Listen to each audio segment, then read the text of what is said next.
हो।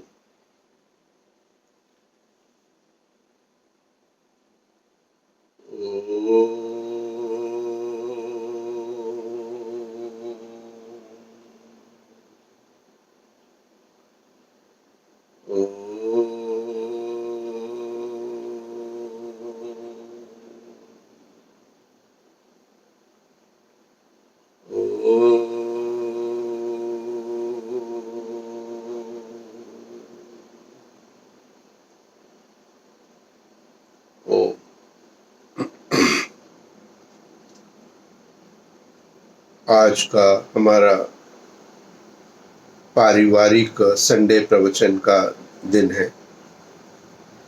आपके पूरे परिवारों के लिए कुछ प्रेरणा देने का विचार रखता हूँ।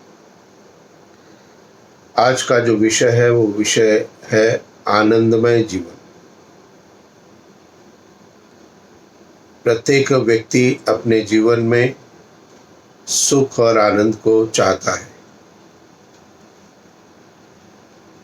सुख और आनंद ये दो शब्द हमें अधिकतर व्यवहार में प्रयुक्त किए जाते हैं। सुख शरीर से तात्पर्य है और आनंद आत्मा का विषय है। किसी भी व्यक्ति को हम पूछे आपको सुख चाहिए या आनंद चाहिए, दोनों बातें हैं, तो वह व्यक्ति हमेशा इस बात को जवाब देगा कि मुझे सुख और आनंद दोनों चाहिए। तो सुख शरीर का विषय है और आनंद आत्मा का विषय है।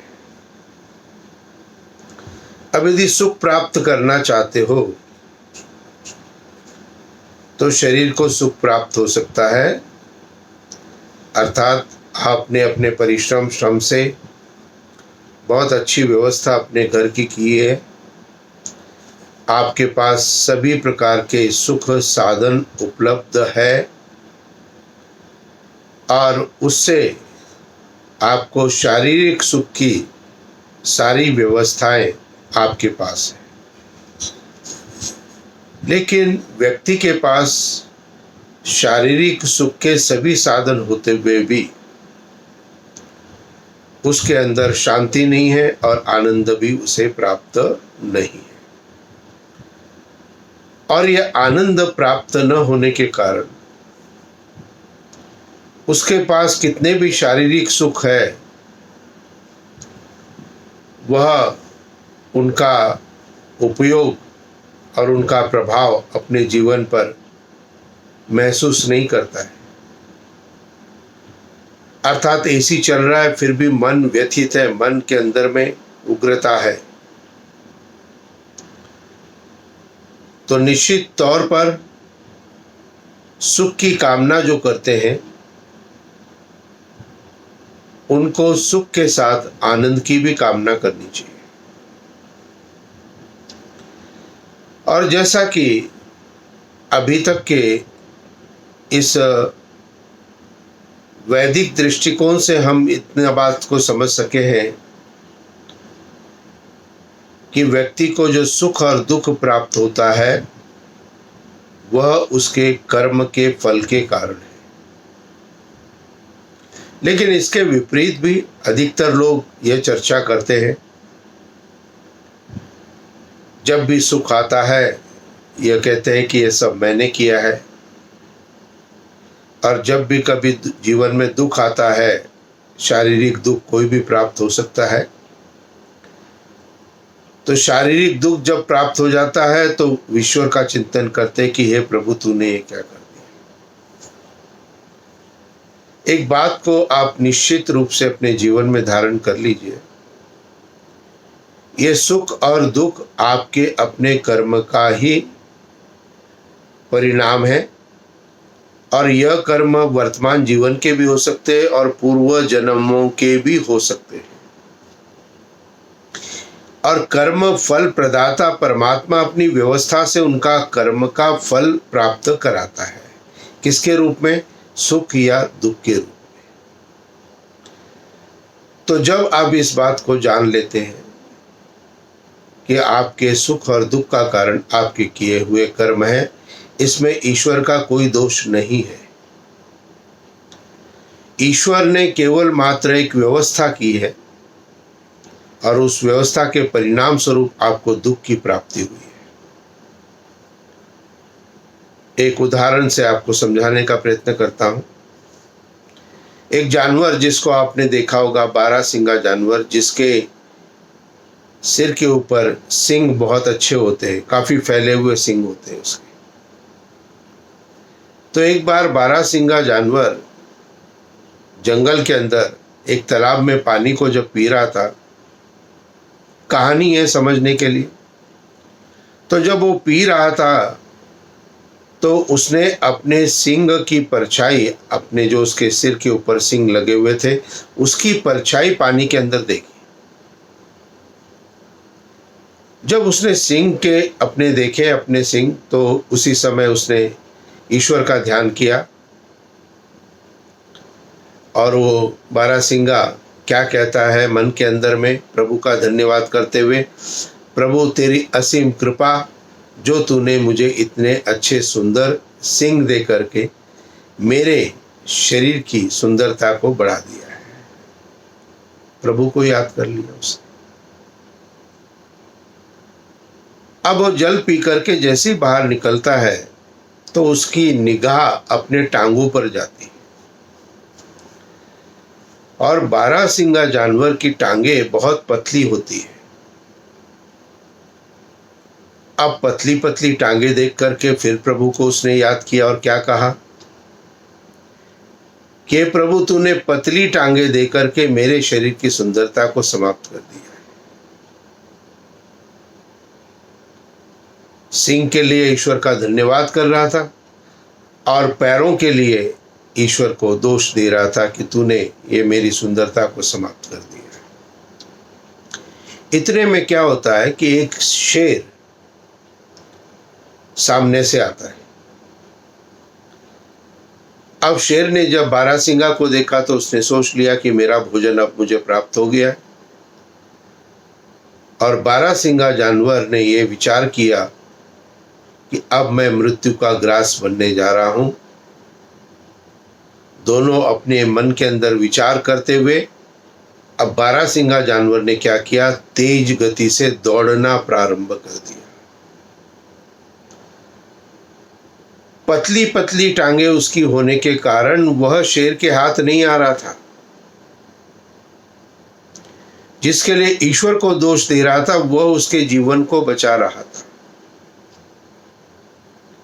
और शेर के हाथ में न आते हुए पतली टांगों के सहारे वो बड़ी तेजी से भागता हुआ जंगल की तरफ गया और जब जंगल में प्रवेश किया तो भागते भागते, क्योंकि पीछे शेर आ रहा था, भागते भागते किसी पेड़ की डाली के अंदर कुछ बेल जो लटकी हुई होती है वो लगी हुई थी। अब जैसे ही 12 सिंगा उस पेड़ के पास से गुजरा, उसके सींग जो है सिर के उस बेल के अंदर लपट गए। अब उसने बहुत छुड़ाने का कोशिश की लेकिन वो सिंह उससे बेल से छुड़ा नहीं पाया। अब वहां पर जब ये स्थिति उत्पन्न हो गई तो 12 सिंगा फिर से प्रभु को याद करता है और प्रभु से प्रार्थना स्वरूप ये कहता है कि ये प्रभु, जिस सिंगों पर मुझे अभिमान हो रहा था मेरी सुंदरता का, उन्हीं सिंगों के कारण आज मैं मृत्यु का ग्रास बनने जा रहा हूं और जिस पतली टांगों के लिए मैं तुझे दोष दे रहा था, उन्हीं टांगों ने मेरे जीवन को इतने समय तक अभी तक बचा के रखा। तो ईश्वर की व्यवस्था को जब हम देखते हैं, समझते हैं, विचार करते हैं, आपका आनंद और सुख इस बात में है कि आपको लिए प्रदत्त ईश्वर की प्रत्येक व्यवस्था उत्तम है। आपका जीवन, आपके माता पिता, आपका परिवार, आपका रहन सहन, आपका धन संपत्ति, ये सब आपको परमपिता परमात्मा के सौभाग्य से आपको प्राप्त हुआ है, क्योंकि एक धनाढ्य परिवार में जब आपका जन्म लिया तो आपको बालक के रूप में भी धन की कमी नहीं थी। तो ये सारी की सारी व्यवस्था हम देखते हैं कि हमारे पूर्व जन्म के किए गए कर्म के अनुसार नया शरीर जो प्राप्त होता है उसके लिए सारे सुख और साधन व्यक्ति को प्राप्त होते हैं। लेकिन साधनों के होते हुए भी व्यक्ति सुख को अनुभव नहीं कर रहा, आनंद को अनुभव नहीं कर रहा है। क्यों? क्योंकि शारीरिक सुख की तो व्यवस्था उसने कर ली है, लेकिन अपने आंतरिक जो आनंद है उसके ऊपर कभी विचार नहीं किया। हम सुख की तलाश में दर प्रतिदिन आगे बढ़ते जा रहे हैं। इतना धन आया, इतना बैंक बैलेंस बना, इतने एफडीज हो गए, अब और फिर धन की चाह, अर्थात केवल बाह्य सुख की प्राप्ति की कामना में अंदर हम लगे रहे हैं। और ये बाह्य सुख जो है हमें शारीरिक सुख तो थोड़ा बहुत प्राप्त करा सकते, लेकिन वो आत्मा के आनंद को प्राप्त नहीं करा सकते। आज कोविड-19 की बीमारी बड़े बड़े देशों के अंदर में, जहाँ पे करोड़पति, लखपति, अरबपति लोग रहते थे, उनका जीवन समाप्त हो गया। धन उनके लिए कुछ उपयोग में आया क्या? नहीं आया। इसलिए धन जो है एक आवश्यकता है हमारी सुख के लिए, शारीरिक सुख और व्यवस्था के लिए, और अच्छी से अच्छी सुख और व्यवस्था हमारी होनी चाहिए। यह वेद का निर्देश है। इसलिए हम लोग ऐश्वर्यशाली बने, ये प्रार्थना हम प्रत्येक दिन करते हैं परमात्मा से कि प्रभु आप हमें ऐश्वर्यशाली बना दे। ऐश्वर्यशाली का तात्पर्य है बहुत अधिक धन संपत्ति हमें प्राप्त हो, उत्तम परिवार, उत्तम संतान हमें प्राप्त हो, इसकी कामना हम नित्य प्रति करते हैं। तो आप कहेंगे कष्ट से निवृत्ति के लिए सुख है और दुख से निवृत्ति के लिए आनंद है।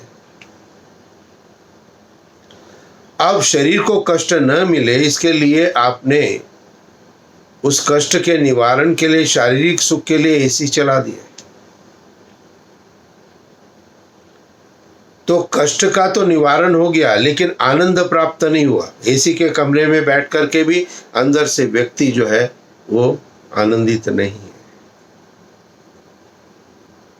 तो कष्ट को दूर करने के लिए सुख का प्रबंध तो हम कर रहे हैं और हमने किया है, और अब तक अपने जीवन में जितनी भी हमारी उम्र हुई है, हमने यह कष्ट हमें प्राप्त न हो इसके सुख के लिए ही हमने प्रयत्न किया है, कार्य किया है। और जिसकी हमें तलाश है वह तलाश सुख की नहीं है, अपितु आनंद की तलाश है। आनंदमय जीवन हमारा होना चाहिए। आनंद ये बाहर का नहीं है, ये आंतरिक है। आंतरिक आनंद कब आता है? जब भी आप दैनिक नित्य कर्म प्रार्थना आदि में करते हैं और किसी दिन आपको लगता है आज मुझे बहुत आनंद आया।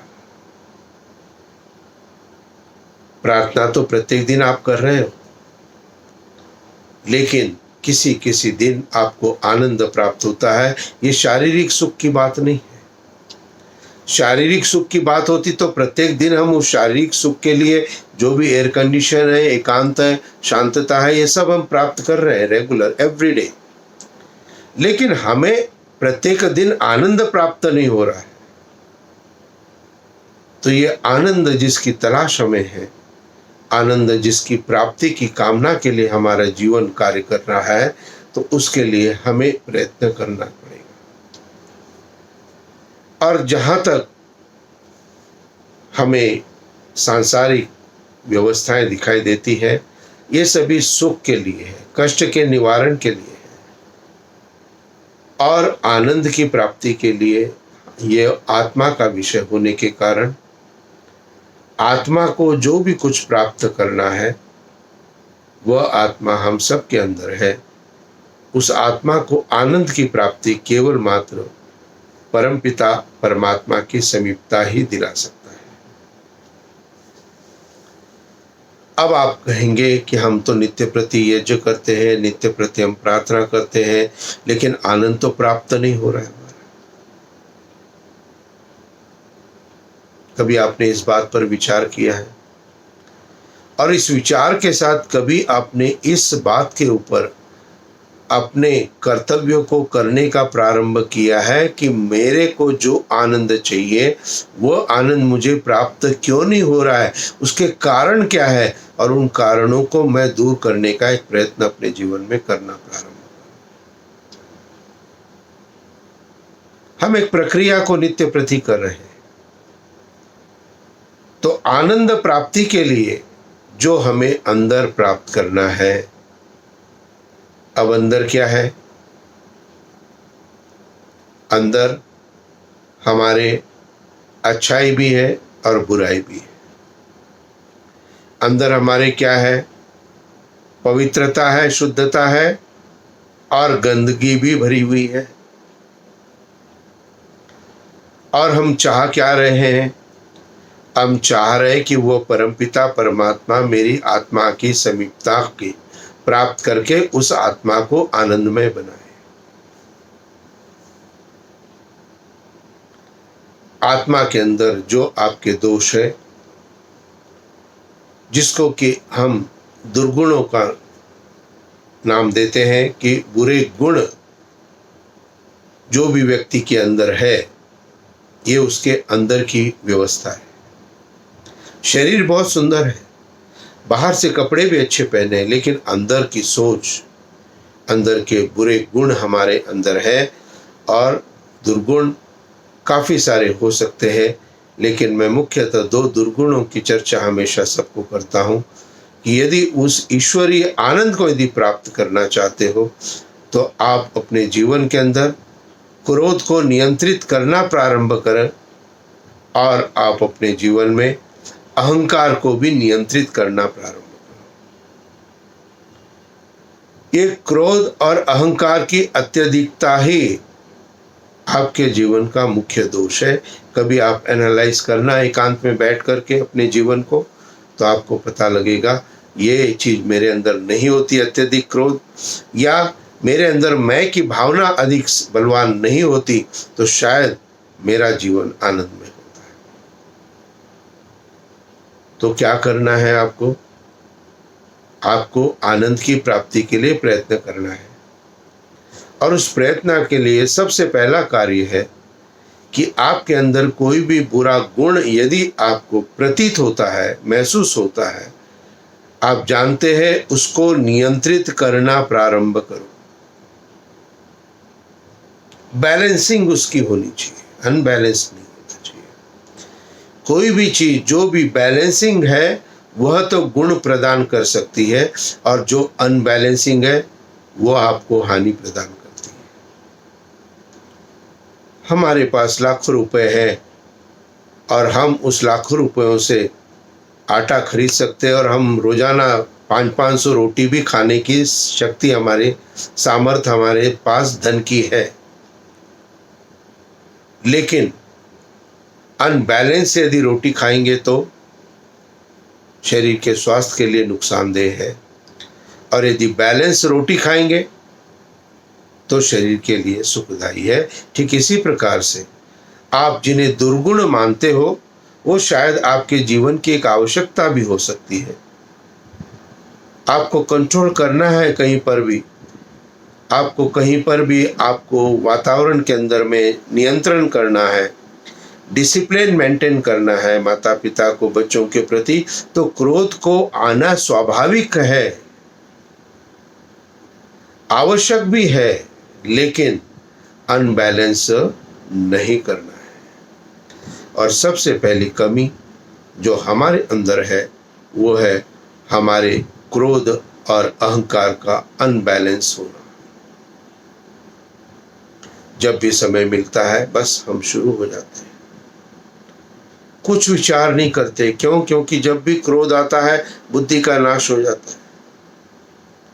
युवराज श्री कृष्ण ने गीता के अंदर भी कहा है कि अत्यधिक क्रोध से बुद्धि का विनाश हो जाता है, और जब बुद्धि का नाश हो जाता है तो आप क्या बोल रहे हैं, क्या चल रहा है, आपको किसी ध्यान में नहीं रहता है। तो आनंदमय जीवन प्राप्त यदि करना हो आपको, तो आपको सबसे पहले अपने दोषों को दूर करना पड़ेगा। और दोषों को कौन व्यक्ति दूर कर सकता है? कौन है जो अपने अंदर की कमी को दूर कर सकता है? चाहे आप स्टूडेंट हैं, चाहे आप वर्किंग है, चाहे आप फैमिली वाले हैं, चाहे आप बुजुर्ग हैं, दोष सबके अंदर है, विकार सबके अंदर है, दुर्गुण सबके अंदर है।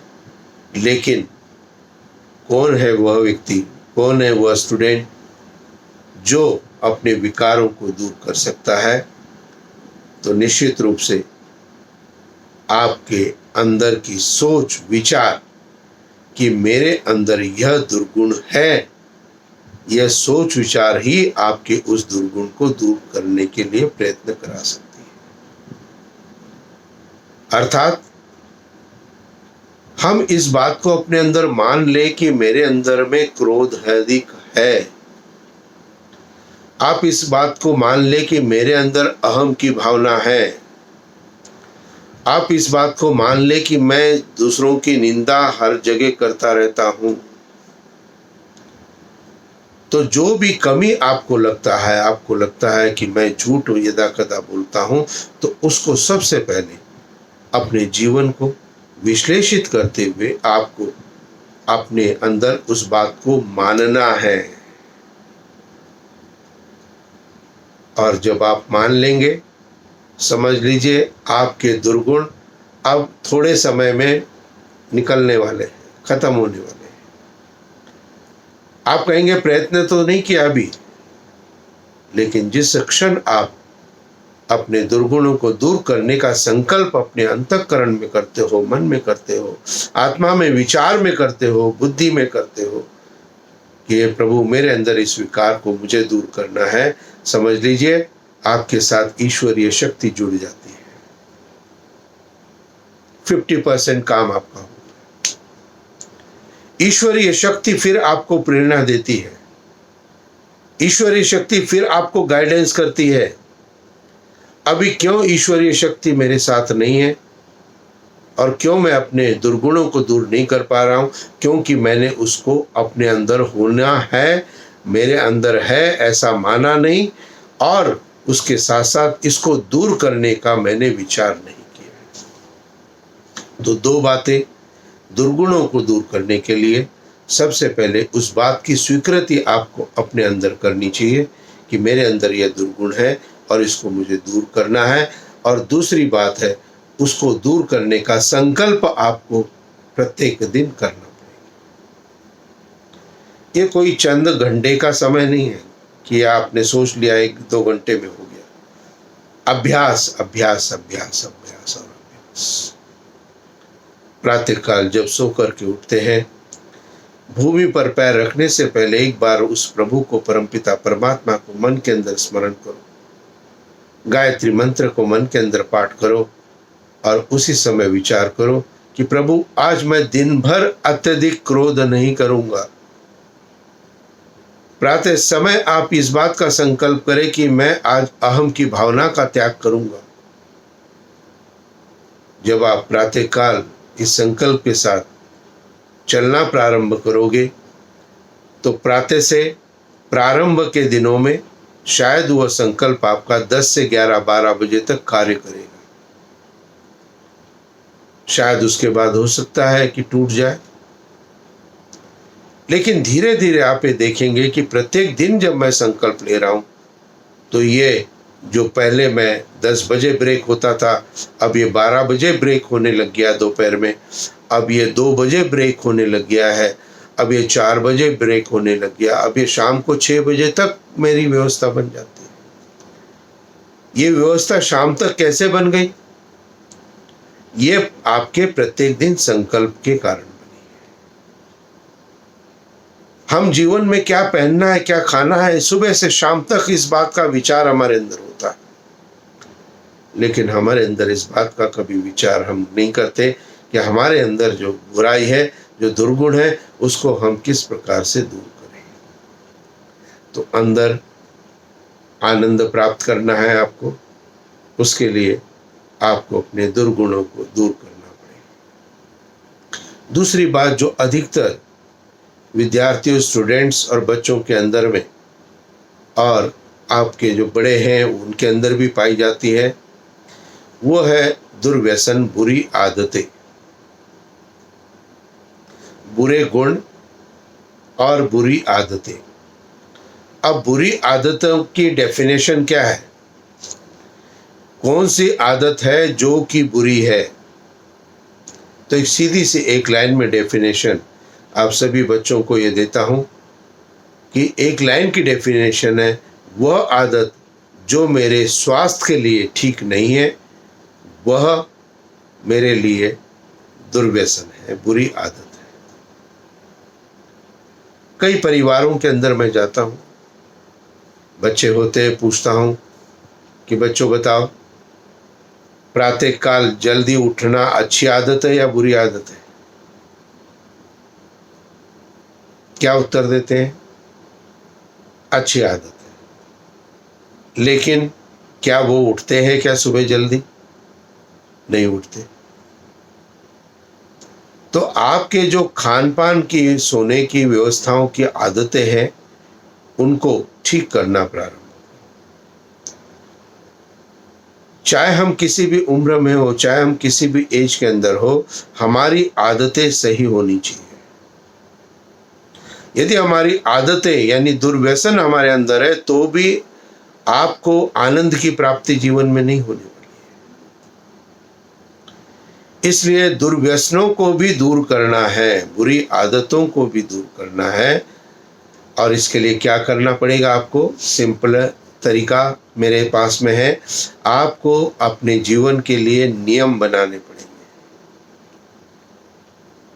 बुरी आदतों से छुटकारा चाहते हो तो जीवन में अपने नियम बनाएं।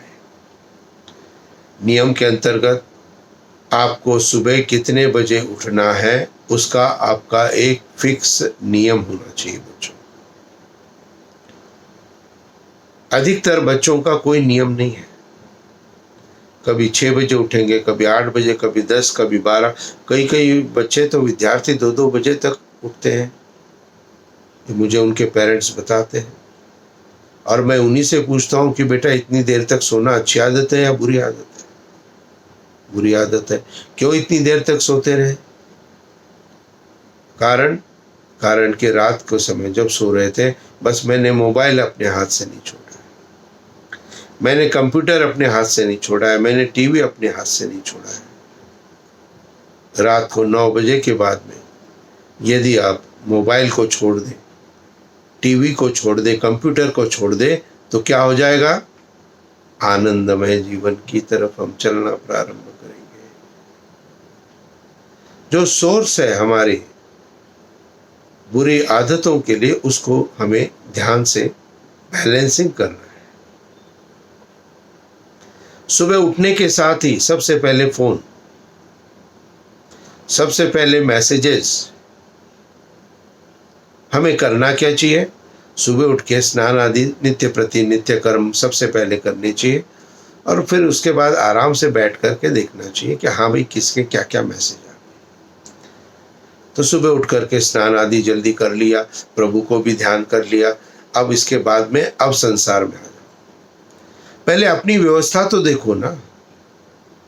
कहीं ना कहीं हम अपनी व्यवस्था को दूषित कर देते हैं और हम बाहर की व्यवस्था के लिए अपना जीवन लगा देते हैं। प्रातःकाल उठने के साथ ही यदि आपने मोबाइल को छू लिया और मैसेजिंग देखना प्रारंभ कर दिया, तो समझ लीजिए आप अपने लिए नहीं जी रहे हो, आप अपने दूसरों के लिए जी रहे हो। दूसरों के विचारों को जानने का प्रयत्न कर रहे हो। आपका अपना विचार क्या है, इसके लिए आपने चिंतन नहीं किया कि मुझे जल्दी स्नान करना है, जल्दी प्रार्थना करनी है और निवृत्त होना है। तो बुरी आदतें जो भी आपके जीवन में आपको लगती है, आप अपना आत्मनिर्णय करें। बच्चे भी स्वयं स्वयं सोचे, स्वयं विचार करें।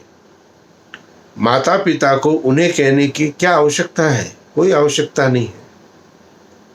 आजकल के बच्चे चाहे वो 6th में हो, 5th में हो, इतने अधिक समझदार हैं कि वो जानते हैं कि हम क्या ठीक कर रहे हैं और क्या गलत कर रहे हैं। आप अपनी व्यवस्था को सुधारने का प्रयत्न करो और उस सुधार के साथ अपने जीवन को आगे बढ़ाने का प्रयत्न करो।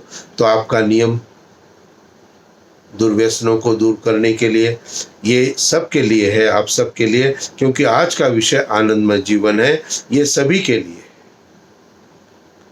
तो हमें यदि अपने जीवन में आनंदमय जीवन को लाना है तो हमें क्या करना है? हमें सुबह उठने का एक नियम बनाना है। सुबह स्नान आदि का एक नियम बनाना है, कितने बजे तक। स्नान आदि के बाद में ईश्वर की स्तुति, प्रार्थना, उपासना का नियम बनाना है।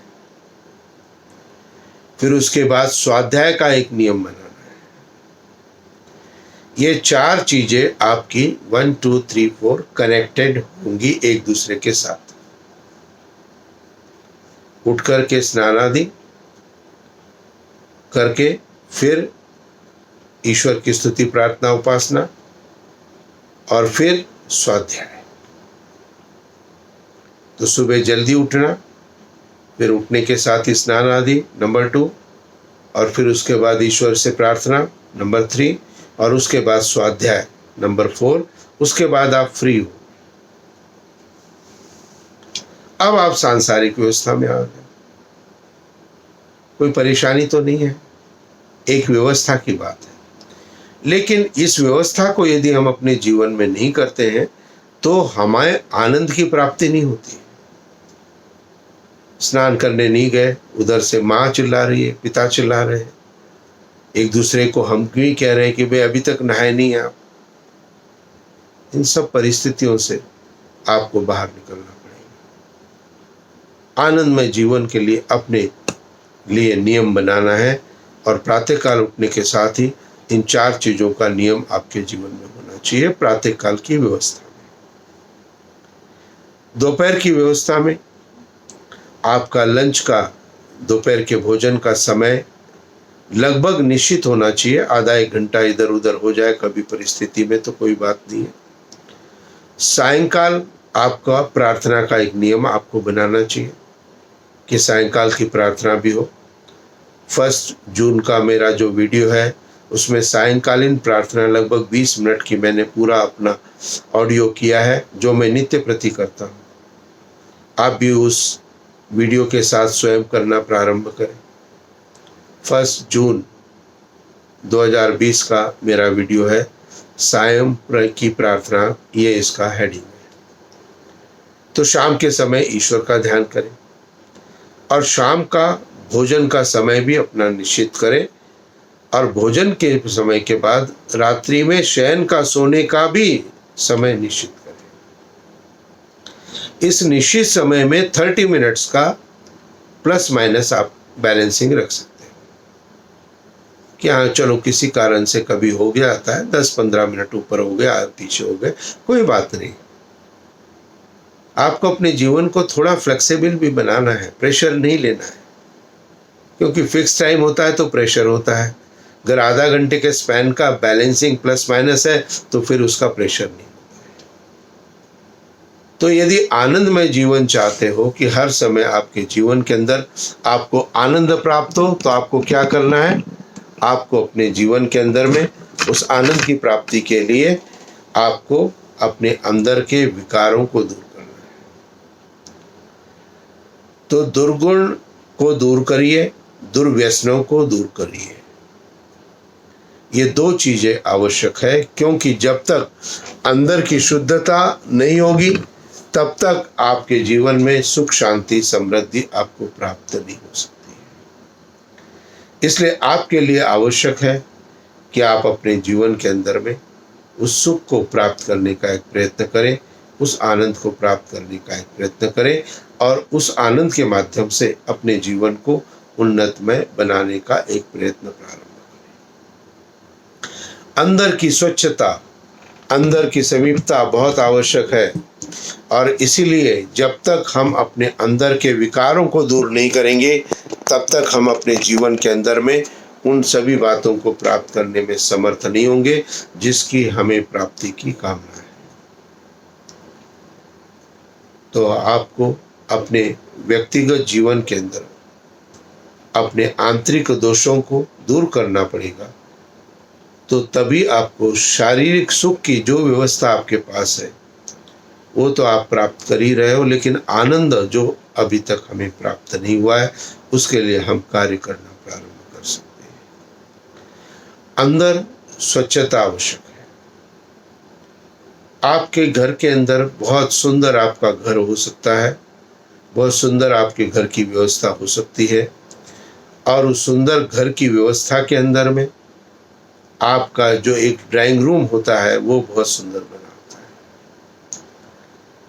अब वो ड्राइंग रूम यदि मान लीजिए कि वो ड्राइंग रूम जो आपका ठीक नहीं है, वो ड्राइंग रूम आपका सही नहीं है, अर्थात ड्राइंग रूम के अंदर बहुत अधिक गंदगी पड़ी है, और अपने किसी मित्र को आग्रह के साथ आप बुलाते हो मिलने के लिए, और वह आपके आग्रह को स्वीकार करके यदि आपके पास आता है, आप उसके लिए अपने ड्राइंग रूम का दरवाज़ा खोलते हो और उस ड्राइंग रूम में क्या है, बहुत अधिक गंदगी पड़ी हुई है। अब वो व्यक्ति जिसको आपने बुलाया आया तो सही आपके घर तक, और आपने उसके लिए ड्राइंग रूम का दरवाज़ा भी खोल लिया, उसने एक कदम अंदर भी रख लिया, और वो क्या देखता है, जगह जगह ड्राइंग रूम में गंदगी पड़ी है। तुरंत क्या कहेगा, ऐसा है जी मैं थोड़ा जा रहा हूँ, लौट करके आपसे मिलूंगा।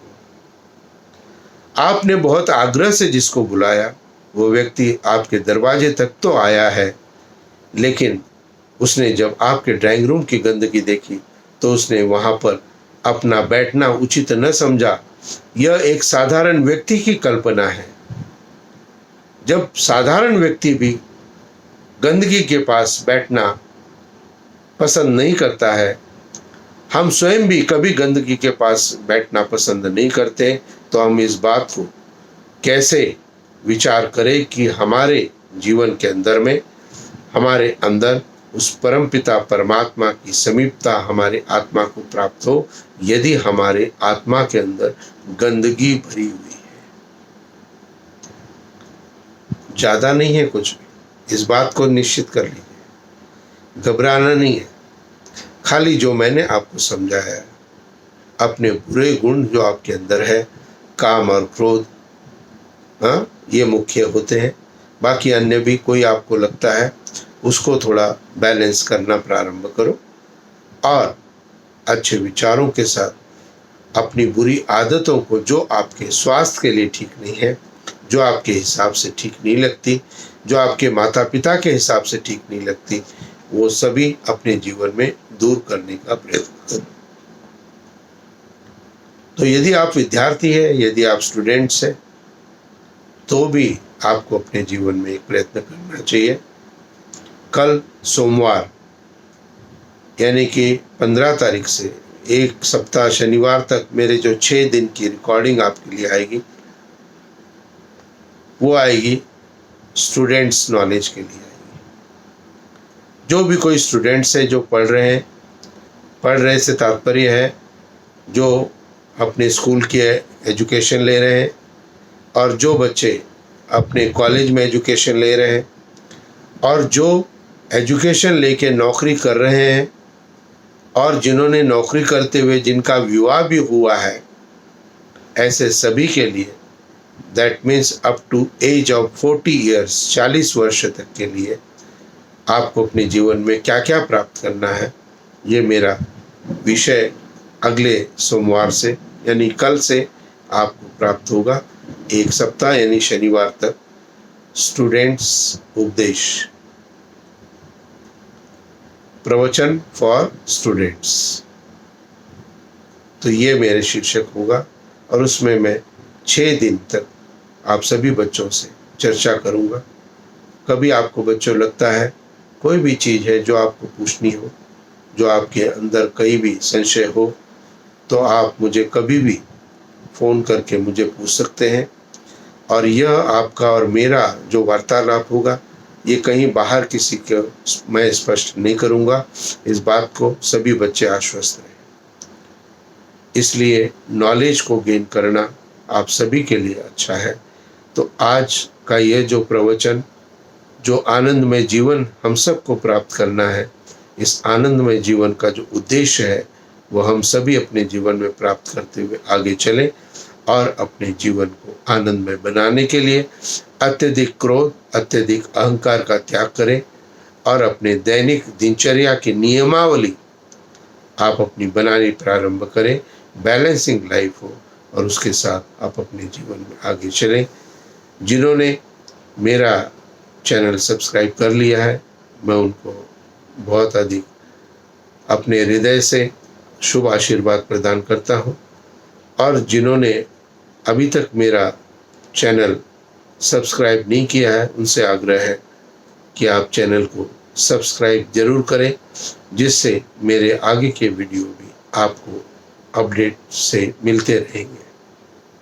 तो आप सभी के लिए अंतिम एक प्रार्थना कोविड-19 के विषय से, कि कल मैंने एक मैसेज व्हाट्सएप पे भेजा है सबको, वह अभी आपको वीडियो में भी बता देता हूँ कि एक टीवी न्यूज़ से मैंने रिसर्च करके थोड़ा सा ये जानकारी हासिल की है कि इटली और स्पेन ने अपने यहाँ पर कोरोना के ग्राफ को बहुत अधिक नीचे लेके आए हैं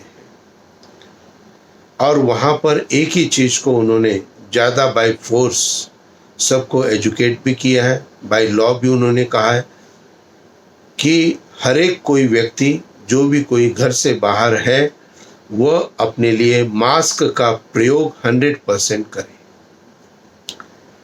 इसलिए आपके लिए भी मेरा विशेष आग्रह है कि आप घर से बाहर, चाहे आप कचरा ही देने जा रहे हो, बाहर डालने जा रहे हो, आप कहीं पास में ही दूध लेने जा रहे हो, तो घर के बाहर जैसे निकले आपके चेहरा और मुंह के पूरा आपका मास्क से कवर होना चाहिए, क्योंकि आपकी स्वस्थता बहुत आवश्यक आपके परिवार के लिए है और आपके अपने स्वयं के लिए है।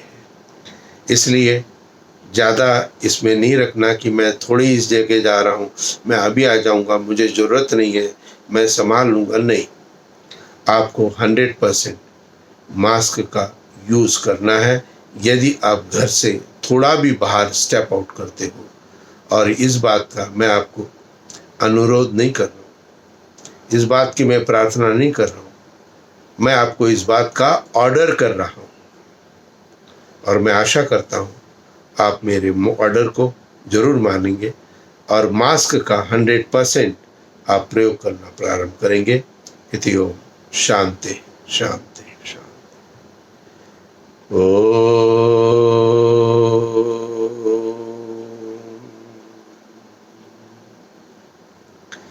द्यौ शान्तिरन्तरिक्षं शान्ति पृथिवी शान्तिराप शान्तिरोषधयः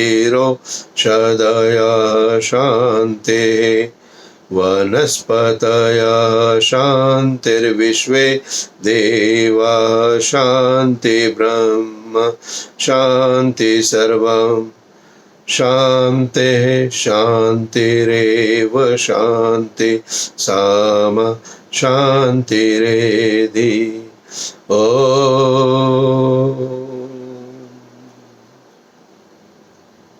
शान्ति शान्ति शान्ति।